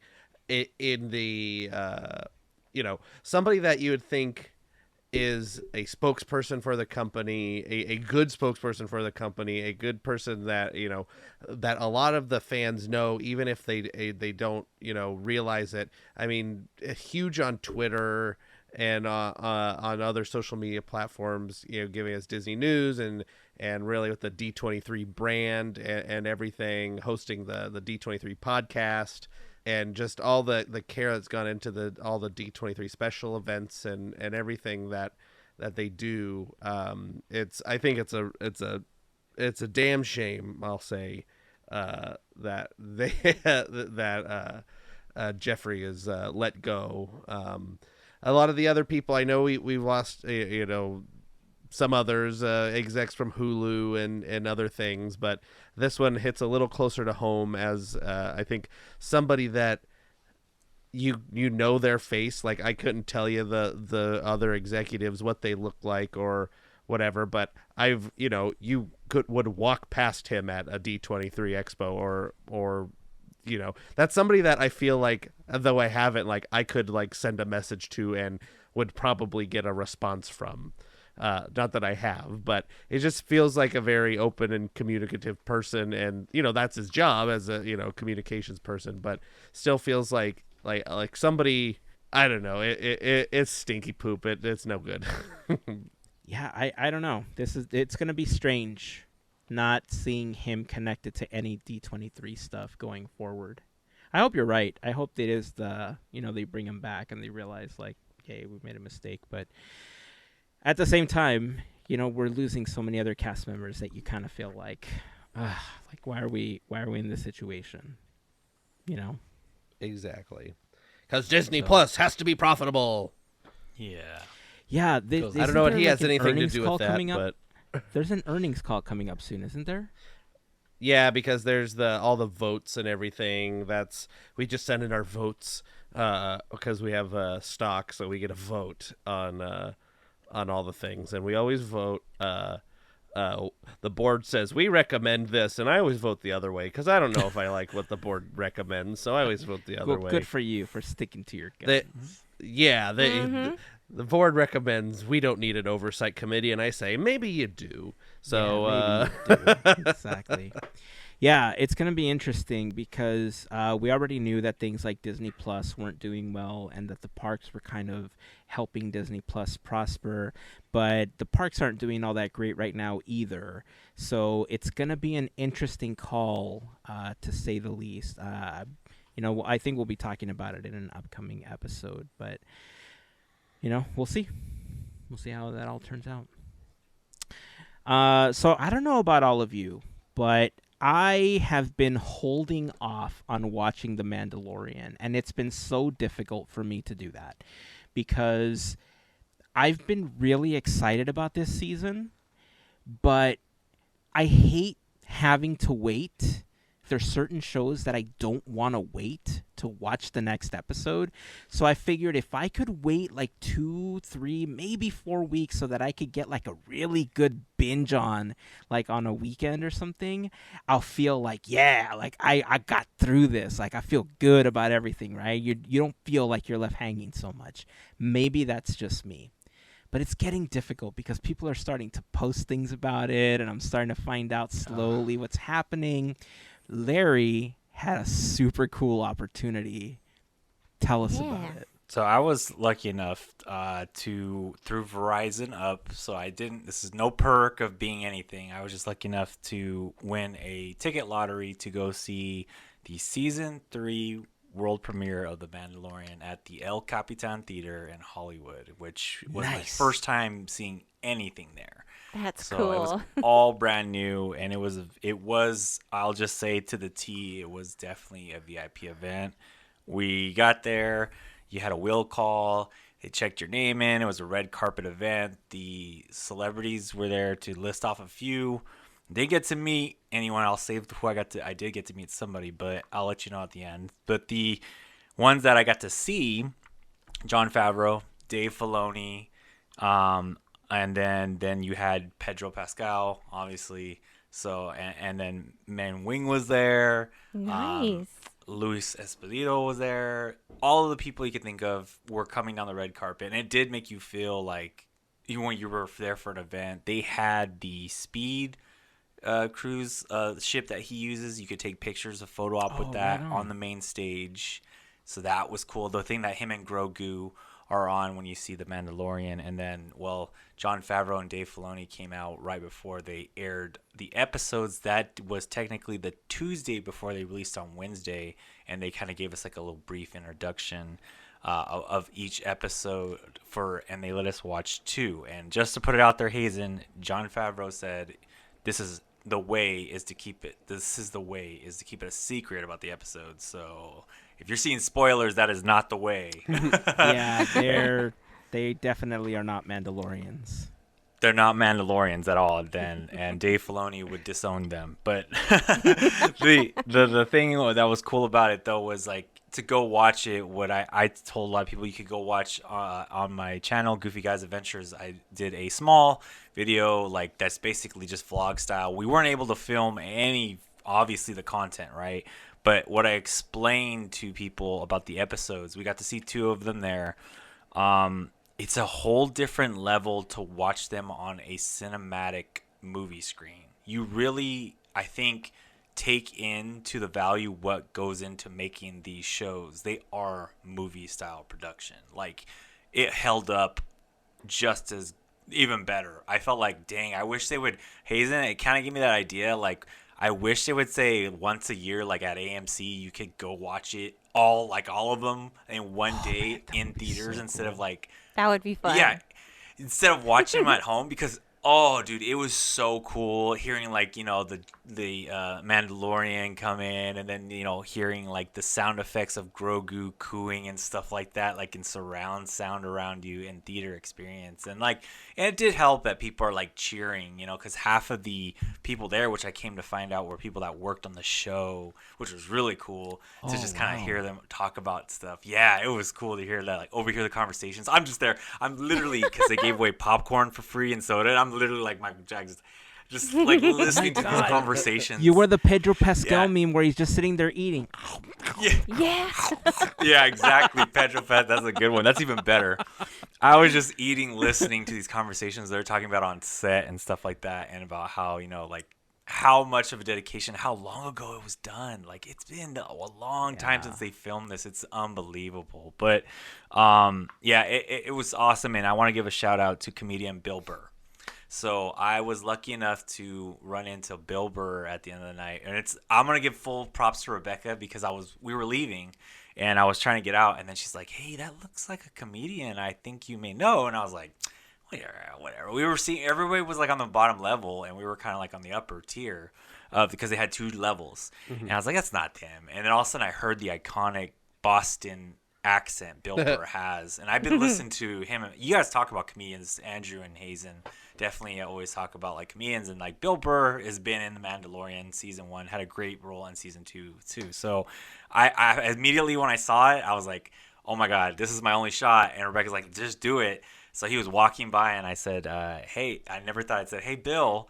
And then he's just like, yeah. He had that whole act. It just like turned on, dude. And I was like, can I get a picture? And he's like, absolutely. And I was like, oh. And it was so cool. He like stopped over.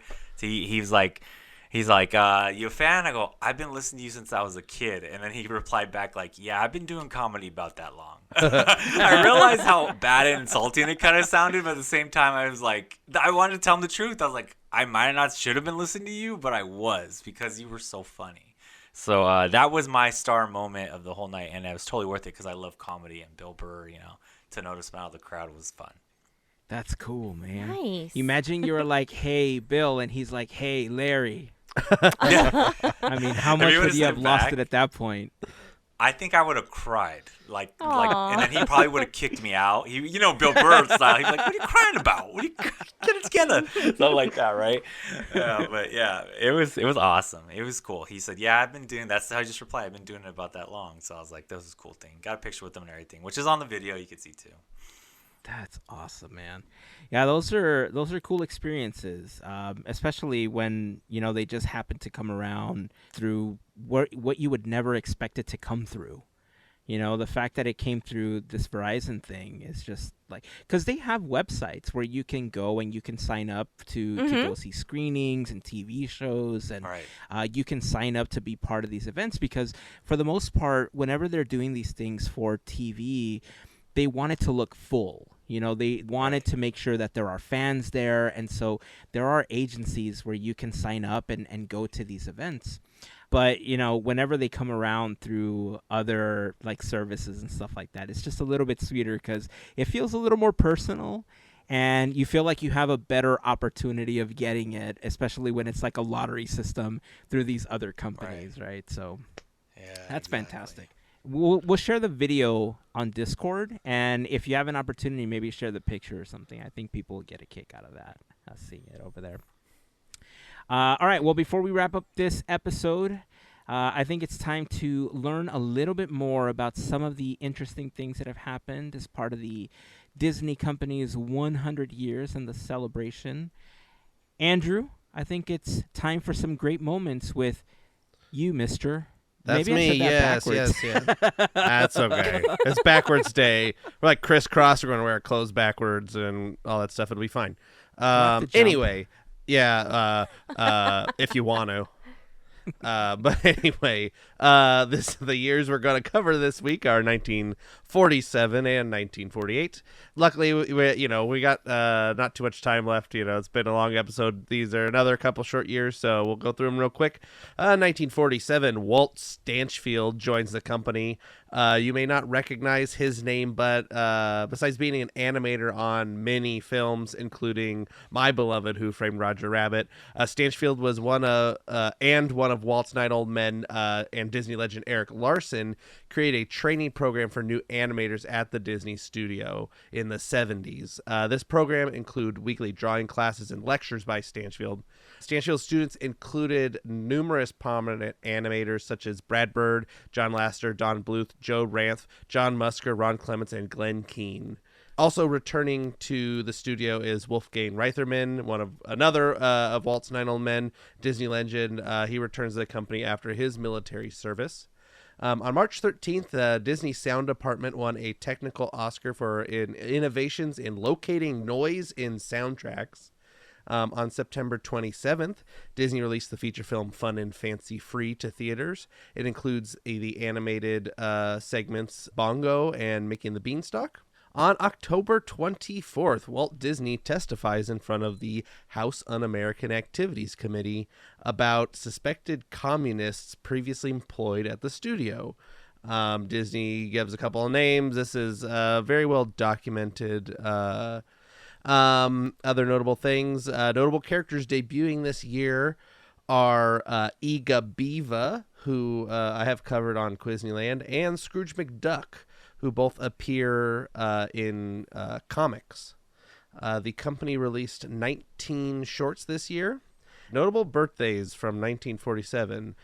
January 8th, David Bowie. February 1st, the Stash himself, Tony Baxter. February 7th, Wayne Allwine. March 25th, Elton John. April 6th, John Ratzenberger. July 30th, Arnold Schwarzenegger. September 6th, Jane Curtin. September 14th, Sam Neill. October 17th, Michael McKean. October 29th, Richard Dreyfuss. December 29th, Ted Danson. So that brings us to 1948.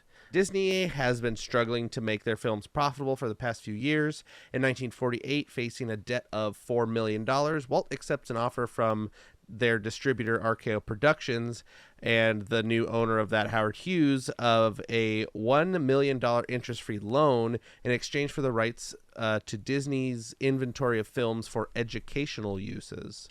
On March 20th, Disney wins the Oscar for Best Song for Zippity Doo-Dah from Song of the South. James Baskett also wins a special award for his portrayal of Uncle Remus in Song of the South. He was the first African-American male actor to win an Academy Award, and additionally, James Baskett was the last adult actor to receive an honorary Oscar based on a single performance. On May 27th, Disney released its live-action animated hybrid film Melody Time to theaters. It includes the animated films Once Upon a Wintertime, Bumble Boogie, Johnny Appleseed, Little Toot, Blame It on the Samba with Donald, and Pecos Bill. On August 31st, Walt returns to the studio after a 10-day trip visiting the Chicago Railroad Fair and Henry Ford's Greenfield Village collection of buildings. Walt Disney sends a memo to Dick Kelsey, a production designer.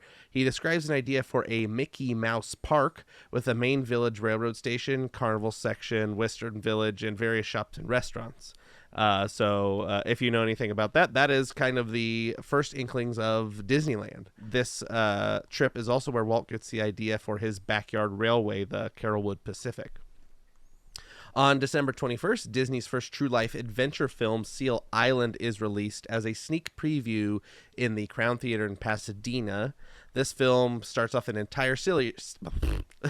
This film starts off an entire series of true life adventure films.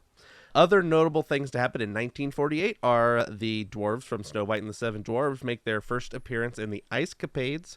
Walt Disney announces during the annual report that their next animated feature will be Cinderella.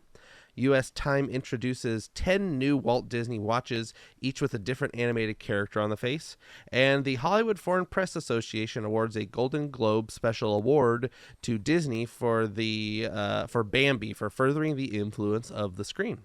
This year they had released 17 new shorts and re-released 6 shorts.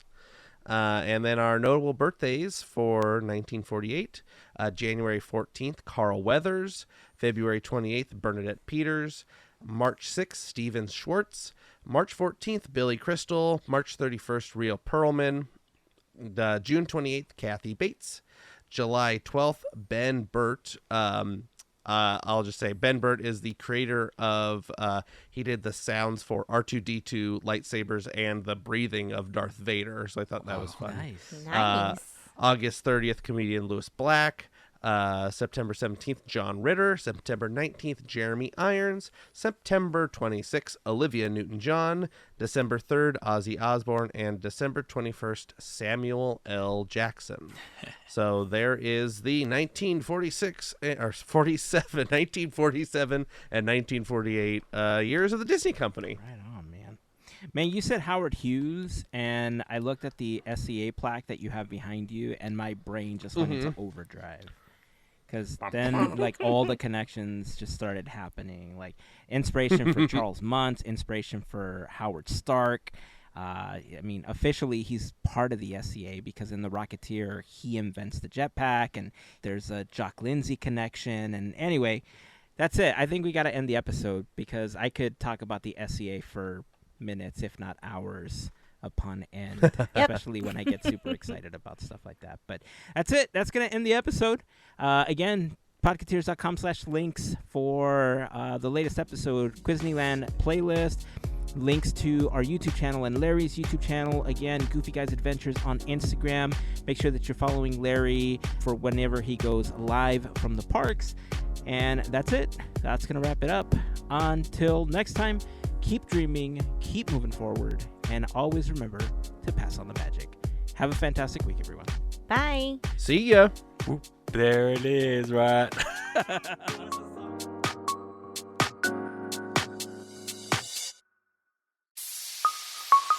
Part of the Podketeers Network.